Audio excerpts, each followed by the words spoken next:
Et bienvenue en crypto enfer en ce mardi 25 février 2025. Et on va faire un point ensemble sur le marché des cryptos, sur BTC, Ethereum, XRP, ADA Cardano, le Fetch également qu'on va analyser un peu plus en détail pour expliquer globalement quels sont les prochains signaux que l'on attend pour une reprise haussière et pour notre fameuse dernière jambe haussière du marché sur cette année 2025. On fera également un petit point sur NKR. Alors on va regarder pas mal de choses aujourd'hui. Juste avant ça, si c'est pas déjà fait, n'hésitez pas à vous abonner. Bienvenue à toutes les nouvelles personnes qui nous rejoignent bien évidemment au quotidien. Je vous rappelle que sur la partie post, je vous ai posté un certain nombre de choses pour voir comment est-ce que vous réfléchissez, comment est-ce que vous pensez. Et on voit que voilà, le marché est extrêmement pessimiste. Est-ce qu'on va faire rapidement un ATH? Est-ce qu'on va s'arrêter à 102 500 puis redescendre? Est-ce qu'on va baisser directement avant les 102 500? Vous avez été 49%. Imaginez une baisse des 102 500. Alors maintenant, ce qui va m'intéresser, je vais vous faire un sondage d'ici que je sorte la vidéo, je pense. Donc, allez regarder dans la partie sondage post. Je vais vous demander, à votre avis, jusqu'où est-ce qu'on va descendre. Puisque je me rappelle très bien en 2021. Je me rappelle très bien en 2018. Mais surtout en 2021. 2020-2021. On avait eu une phase de correction où beaucoup de monde s'attendait à cette correction et beaucoup de gens s'attendaient à acheter trop bas. Beaucoup de gens ont mis en place des ordres d'achat, le marché s'est retourné avant, et finalement tout le monde n'a pas pu rentrer sur le marché. Et c'est exactement ce qui pourrait se passer également sur ce cycle. On va voir tout ça ensemble. Alors on a pas mal de choses à regarder. Première chose, le stock to flow model.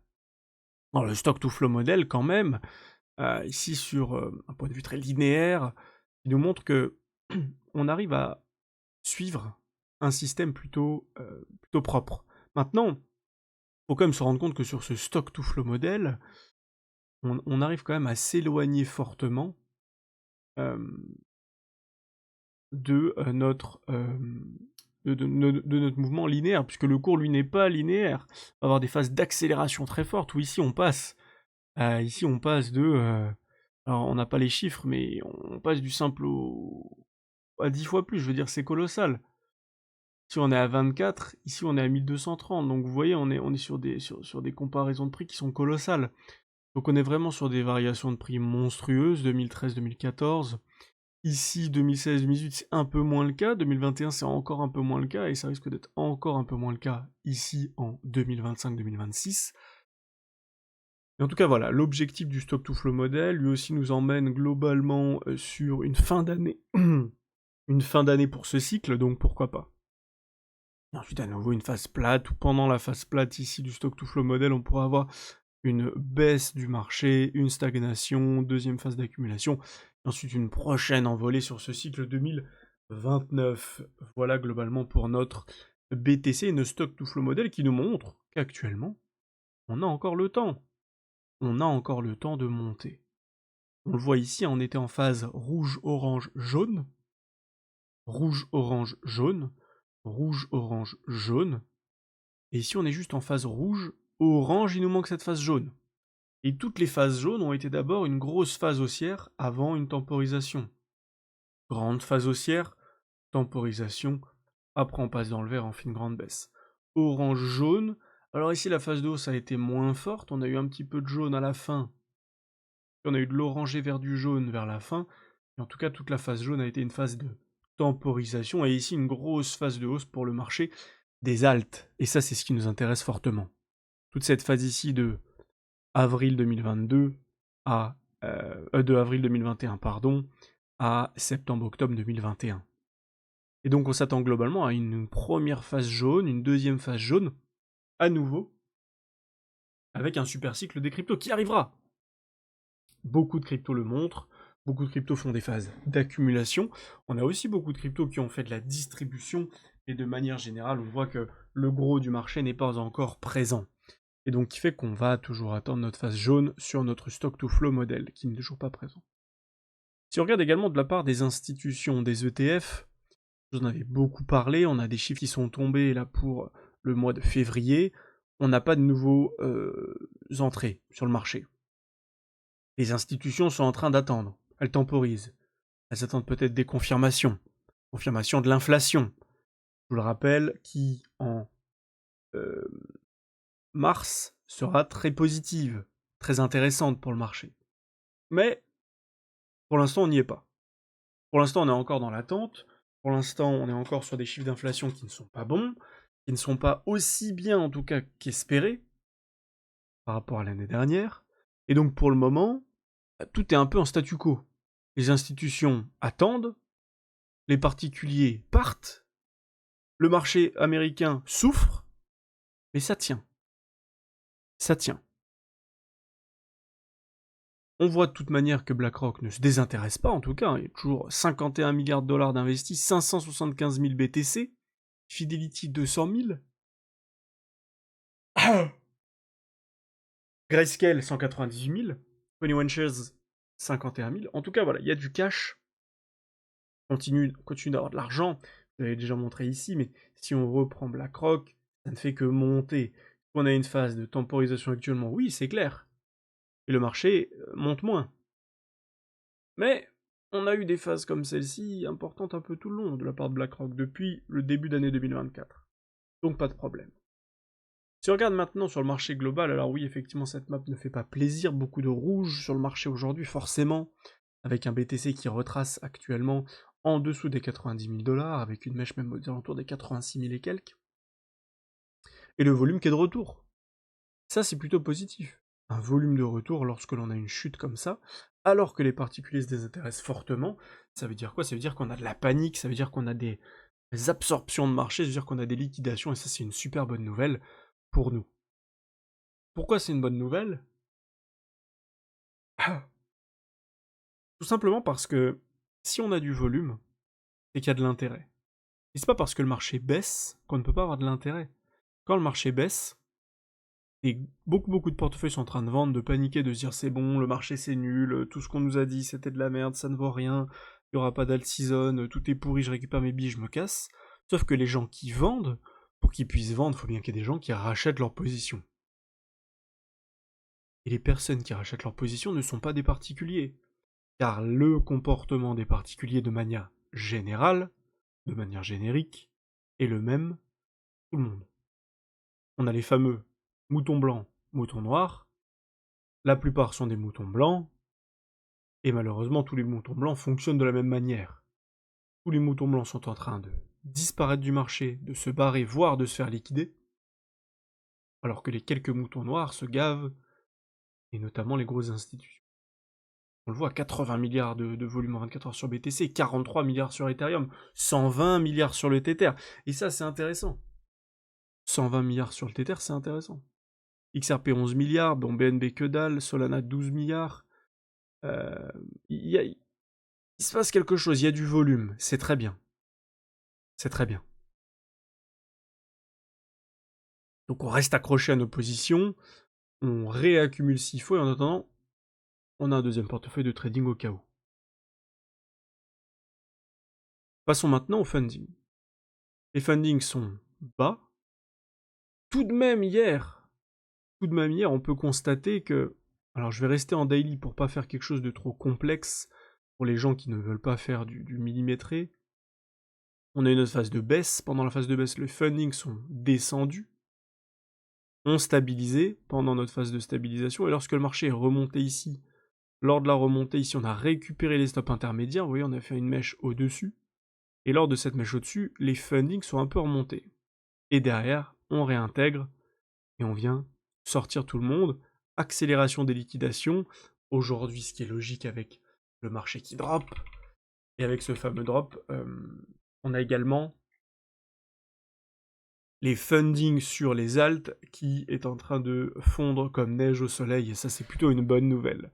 Alors, si on enlève les liquidations, qu'on enlève les fundings sur BTC, on voit qu'effectivement, ça c'est les fundings des alts. Alors on voit que ça a quand même chauffé. Funding des alts sur novembre-décembre, ça a quand même chauffé fort. Et derrière, voilà, on a massacré tout le monde. Un petit peu comme ce qu'on a fait finalement. Janvier, ça a chauffé fort. Et derrière, on a dégagé tout le monde. Ça a chauffé fort en février. On a fini par dégager tout le monde. Et à chaque fois, c'est pareil. À chaque fois, on accélère fort, funding qui baisse. Accélération forte, funding qui baisse. Et en fait, voilà, un des indicateurs les plus performants, je vous ferai une vidéo complète sur ça, et je pense que je l'intégrerai également dans quelque chose que je suis en train de vous préparer pour les plus sérieux d'entre vous, tout un espace membre où vous aurez plein de vidéos de formation à disposition en plus de mes accompagnements individuels. Ça vous permettra d'avoir vraiment voilà, du contenu et une plateforme sur laquelle aller pour trouver toutes les réponses à vos questions. En attendant, on peut vraiment se dire que les Fundix est un des indicateurs les plus intéressants pour comprendre lorsque les gens sont euphoriques, ils font n'importe quoi et donc vous mettent des leviers et derrière se font massacrer. Enfin, l'indice du Fear and Greed Index, 29 sur CoinMarketCap, c'est extrêmement faible. On est passé de 40, on est passé de 40 ce week-end à 29 aujourd'hui. 29. Alors on est allé plus bas déjà, on est déjà allé plus bas, on est descendu à 26 sur notre Fear and Greed Index de CoinMarketCap. Alors c'était sur quoi? C'était sur septembre. Et sur notre Crypto Fear and Greed Index d'alternative.me, on est actuellement à 25. Toujours avec leur belle pub, hein, je sais pas ce que c'est, leur Xcraft bizarre, mais bref. On est à 25. Hier, on était à 49. Semaine dernière, 47. Le mois dernier, 73. On passe de 73 où tout le monde pense qu'ils vont devenir riches, qu'il faut mettre la maison en vente pour acheter de la crypto. Faut vendre la baraque, faut vendre les voitures, faut tout vendre pour acheter de la crypto. Ce mois-ci, 25, là, 25. Là, actuellement, tout le monde se dit, bordel de merde, il faut que je vende mes cryptos pour acheter une voiture. Petite, plus petite, mais il faut que j'achète une voiture, bordel de merde. Voilà ce qu'ils se disent. Et donc, vous vous doutez bien que quand la plupart des gens veulent tout acheter, bah, ils se font tous piéger et ça chute. Et donc, dites-vous bien maintenant que cette erreur qui a été commise à l'époque, les gens vont faire la même erreur à l'inverse. C'est-à-dire, vont se dire qu'il faut vendre pour vite se protéger, récupérer le quelques cash qu'on pourrait avoir et mettre de côté carrément sous l'oreiller pour se protéger des prochains drops du marché. Et lorsqu'on a des chutes comme ça, dites-vous bien que justement c'est le moment de tenir. Alors c'est sûr que sur BTC ça fait pas rêver. Alors j'ai beaucoup de choses ici, on va enlever puisqu'on va pas faire de court terme aujourd'hui. On va aller ici. Effectivement ça fait pas rêver. Alors on a notre fameux double top ici avec notre récupération de liquidité lors du jour de Trump. Et derrière on a notre zone basse tout ici. Grosse zone basse juste là. Alors on avait une zone basse globalement par ici, hein, où on avait des mèches récupérées du 26 novembre jusqu'au 24 février. On a clôturé pour la première fois en dessous. Confirmation aujourd'hui avec continuité baissière. On récupère la liquidité du fameux 13 janvier où on avait ici notre liquidité à venir récupérer. Donc là on peut avoir un rebond. Honnêtement je vous le dis, on peut avoir bien évidemment un rebond juste ici, entre cette zone et cette zone, mais voilà, on est déjà en train de construire une grosse imbalance baissière qui va nous donner de la force vendeuse importante et qui pourrait nous faire, nous faire continuer hein, sur de la baisse ici comme ceci. Le marché globalement, et donc notre objectif est toujours le même. L'objectif du marché est toujours le même en cas de baisse, c'est de venir dans cette zone, dans cette grosse zone, ici, entre les 17 000 et les 85 000, juste là. Voilà notre direction, et c'est un niveau qu'on attend depuis très longtemps. Et à l'époque, les gens étaient ok avec ça, et aujourd'hui, ils le sont plus du tout parce qu'ils ont peur. Sauf que ça ne change rien. Actuellement, on est à 89 000 $. Si on remonte, on a un petit rebond de 5, 6, peut-être même 10% si on vient chercher les liquidités en haut. Globalement, un petit rebond de 5-6% encore par rapport à tout de suite maintenant, au moment où je tourne cette vidéo. Et ensuite, un drop encore de 8-10%. Et ici, il nous manque pas plus, hein. C'est ça que les gens ne se rendent pas compte, mais des fois, faut souvent regarder en pourcentage. Si on revient en dessous des 80 000, donc on va dire aux alentours des 78 000 $, on fait moins 12. Moins 12%, on y est. Voilà la vérité. Ce qui s'est passé entre hier et aujourd'hui, on a fait entre moins 7 et moins 10. Donc il ne nous manque que ça. Si on a un rebond dans l'imbalance, il faudra plutôt essayer de se hedger pour aller chercher des achats plus bas et faire un fameux dernier drop entre moins 10 et moins 18% à peu près sur le BTC. Voilà globalement ce qui nous attend dans les prochains jours, prochaines heures. Donc attention à ces deux zones, la zone d'imbalance baissière aux alentours des 92 520 jusqu'aux 95 260 avec une zone middle 93 900. et également une grosse zone basse aux alentours des 80 000. Concernant Ethereum, on est venu taper notre zone médiane. On a eu une réaction dessus, mais pas de réaction haussière. On avait une grosse imbalance qu'on a construit, on n'est même pas revenu tester, on s'est fait rejeter instantanément. Là, on est en train de travailler une imbalance baissière. Honnêtement, il y a de grandes chances que cette imbalance, malheureusement, nous ramène encore une fois plus bas. Si c'est pas le cas, une autre imbalance juste au-dessus. Donc en fait, on est voué à aller retester encore et encore et encore cette mèche. Pour le moment, Ethereum est en train de montrer qu'il est prêt sur cette prochaine vague haussière à repartir peut-être même plus fort que BTC, je vous le dis. Beaucoup d'indications, j'ai pas parlé, voilà, sur tous les fundings, etc., l'open interest, les liquidations, mais il y a beaucoup de choses qui montrent que ETH commence à se préparer à quelque chose de gros. Et donc ça va commencer à être intéressant de racheter de l'ETH. Concernant XRP, toujours aussi fort. Concernant ADA, toujours aussi fort. Beaucoup plus fort que plein d'actifs. Alors XRP c'est différent puisqu'il a fait lui son point haut, son ATH, etc. Mais on voit qu'il est très fort, hein, il se maintient bien. Est-ce que ça c'est une structure de top sur XRP? Pas du tout. Pas du tout une structure de top. Plutôt en cas ici d'accélération baissière, un retest bien bas effectivement. Mais est-ce que sera un top local? Pas du tout un top définitif. Pas comme ça qu'on construit un top définitif, je vous le dis. Top définitif ici, on aimerait plutôt voir quelque chose comme ça. Un rejet, et ici effectivement piéger tout le monde et dégager. Ada Cardano c'est pareil, est-ce qu'on est sur un top définitif? Pas du tout. Grosse phase d'accumulation, premier pump, on reteste, on est dans une grosse phase d'imbalance mensuelle qui va sûrement tenir, et le niveau d'ailleurs des 60 centimes qui va tenir également. Il faut développer un bottom, maintenant c'est le problème. Alors poser un bottom en monthly, pas forcément, mais au moins poser un bottom en weekly. Et ici, il va falloir repartir. Pour repartir, ça peut prendre du temps. Ici, on était reparti plutôt vite, mais en fait, oui et non. 1, 2, 3, 4, 5, 6, 6 semaines. Ici, on est sur 1, 2, 3, 4. Encore 2, 3 semaines dans le rouge. Et est-ce qu'on va poser un bottom, quelque chose comme ça? Tac, et après, on repart. Pourquoi pas? Ou est-ce qu'on va avoir besoin de construire quelque chose de plus long avec quelque chose comme ça qui ressemblerait globalement à ça? Et après, où on repartira, on cassera enfin le milieu et on pourrait s'extraire à la hausse. Pour l'instant, on n'y est pas du tout. Et la seule chose qu'il faut faire, c'est attendre que l'on développe des bottoms. Pour l'instant, est-ce qu'on développe un bottom? Pas du tout. Enfin, le fetch. Alors, le fetch, je voulais en parler, comme ce qui m'a été beaucoup demandé en commentaire. Ce que je trouve intéressant, c'est qu'on a eu 2021 première phase de hausse, grosse correction, deuxième phase de pump massive. Ici, on a eu notre grosse phase de pump. Énorme correction. On est en train de combler toutes les imbalances mensuelles, tout ce qu'il faut. On n'a pas de rebond. On n'a pas de rebond, et donc si on n'a pas de rebond, c'est que le point bas va mettre du temps à se former. Ici, globalement, qu'est-ce que ça veut dire? Ça veut dire que notre dernière zone de support, c'est de récupérer la liquidité qui est en dessous de ce point.